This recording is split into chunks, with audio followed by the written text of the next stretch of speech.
What's up? What's up, family? I am back. 12 o'clock session.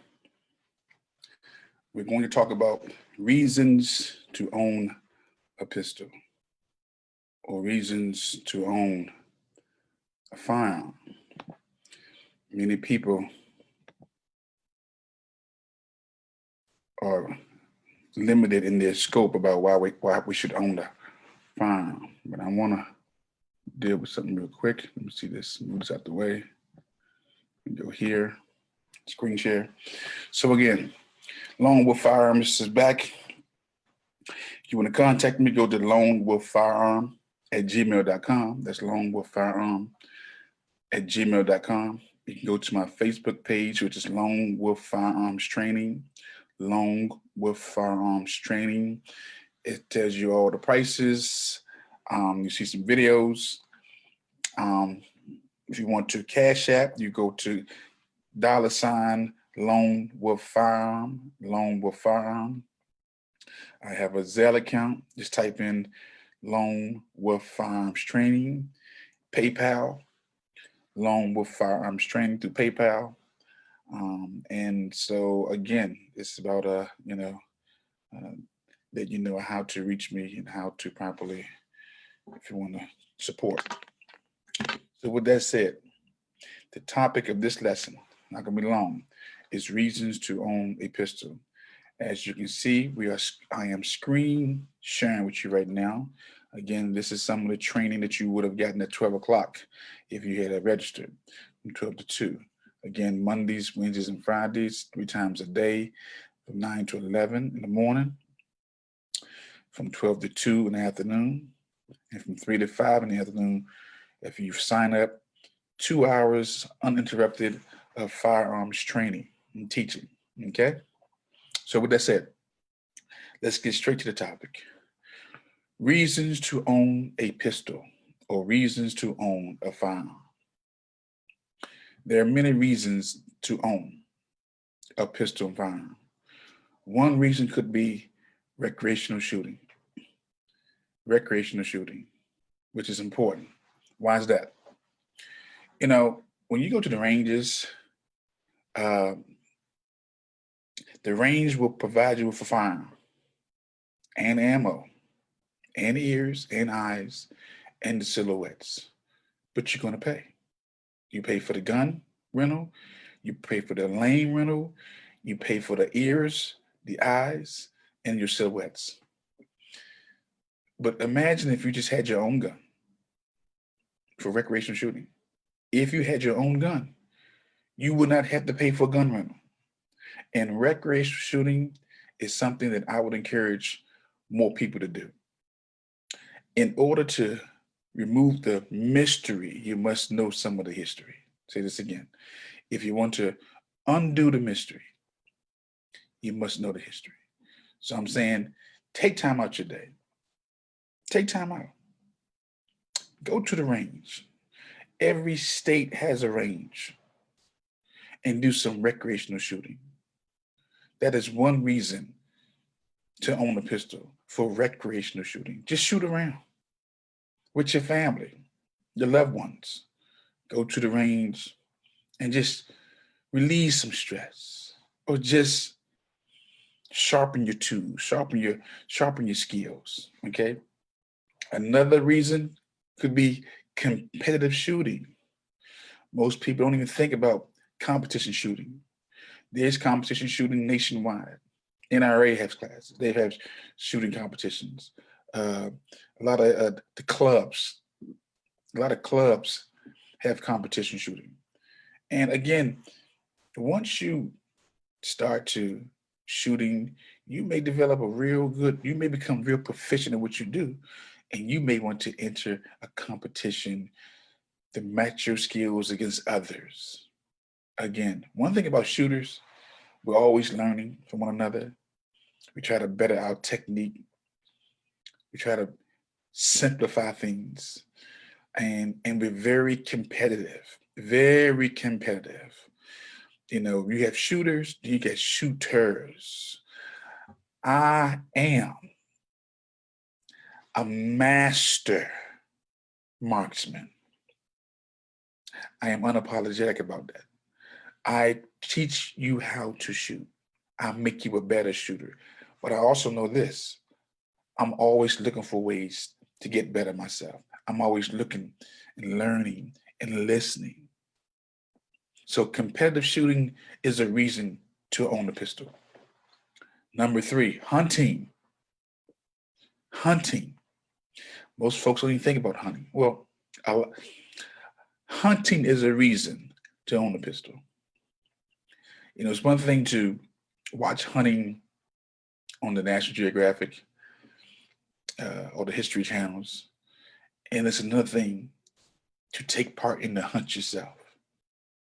To take part in the hunt, you become the hunter. So hunting is a reason to be a responsible gun owner and user. Number 4, let's not forget about protection of yourself and your family. Do that again. Protection of yourself and your family. Again, I'm always encouraging every responsible male and female to become responsible gun owners and gun users. Why? You have a right to protect yourself and your family. Say this again. You have a right to protect yourself and your family. You have a God-given right to protect yourself and family. And as long as you're in this country, you have a right to protect yourself and your family. So why would you surrender that right and trust somebody else to do for you something you can do yourself? You do not, I want to say this thing right. You do not, under no circumstances, surrender your right to protect yourself and your family. You do not, I repeat, depend on the police department to protect you. You do not depend on the county sheriffs to protect you. You do not depend on the state police to protect you and your family. You do not wait on the National Guard to protect you. You have a right to protect yourself and your family. And I mean this. Don't surrender it. That's another reason why you need to become a responsible gun owner and gun user, to protect yourself and your family. Another reason, collecting. Once you get into this gun piece, or become a gun owner and user, you start collecting different guns. You may become fascinated with guns, single barrels, double barrels, single shots, AKs, semi-automatics. You start collecting. You can be a gun collector. That's another reason why you can become a responsible gun owner and user, okay? And another reason, you can exercise your constitutional right. You have a constitutional right that you can exercise, all right? So let's deal with the Constitution for one hot second, because I'm always saying this. The Second Amendment protects the First Amendment. Say this again. The Second Amendment protects the First Amendment. But many of you don't even know what the amendments are, or the Constitution. What is the First Amendment of the Constitution? What is the Second Amendment of the Constitution? Well, let's go here. Let's go there. Right here. So look, the First Amendment of the Constitution, if you can see it. The First Amendment provides that Congress make no law respecting an establishment of religion, prohibiting its exercise. It protects freedom of speech, the press, assembly, and the right to petition the government for redress of grievances. The Second Amendment gives citizens the right to bear arms. Okay, let's talk about this First Amendment first. The First Amendment provides that Congress make no law respecting an establishment of a religion and prohibiting its free exercise. When you understand the First Amendment, that we have the power of freedom of religion, freedom of speech, freedom of the press, freedom of assembly. Okay?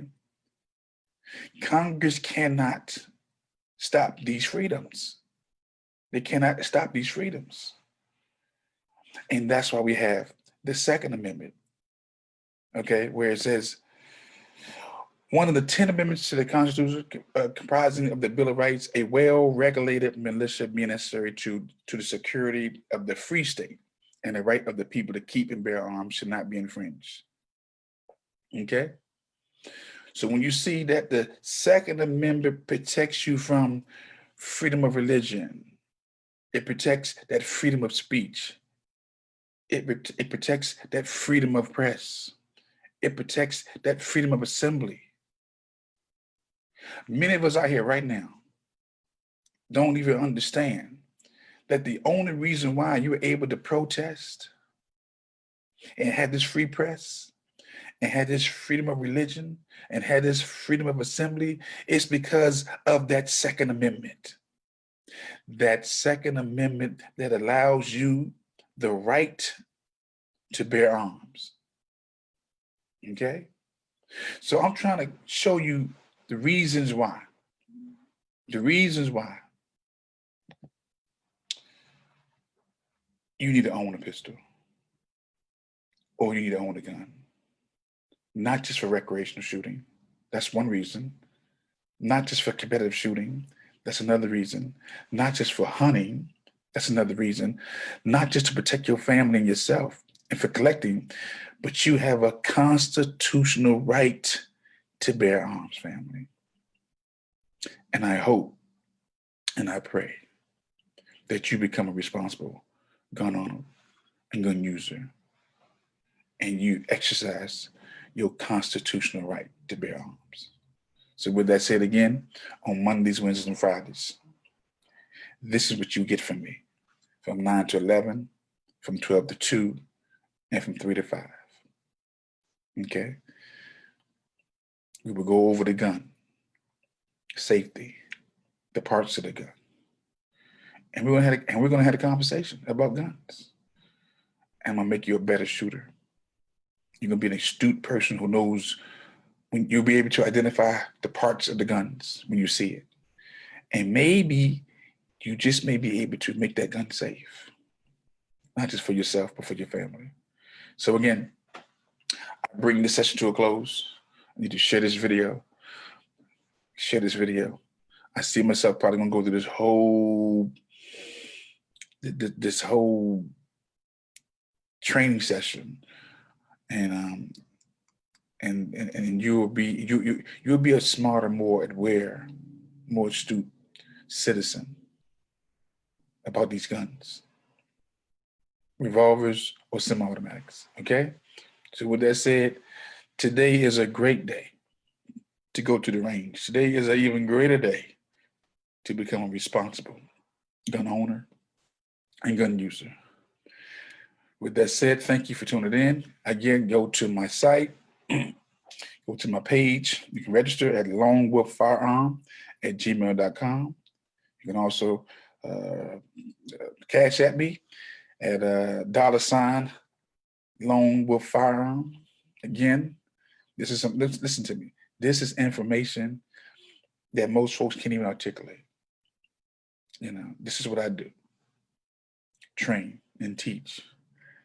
And if this has blessed you, if it has and open your mind, if it's educated you, make a contribution. Trust me, I tell you, ammo is not inexpensive. No, it's guns. The average cost probably to go to a range with prices going on right now, and it probably bring about $80. The lane rental, the gun rental, the ammo rentals. Ammo's like ammo's very expensive these days, but it's worth it. It's worth the investment. So look, that right there is another lone wolf moment, and I will talk to you soon. Again, have a great day. Let me stop sharing this, and I'll see you again. Lone Wolf Firearms Training. I'm out.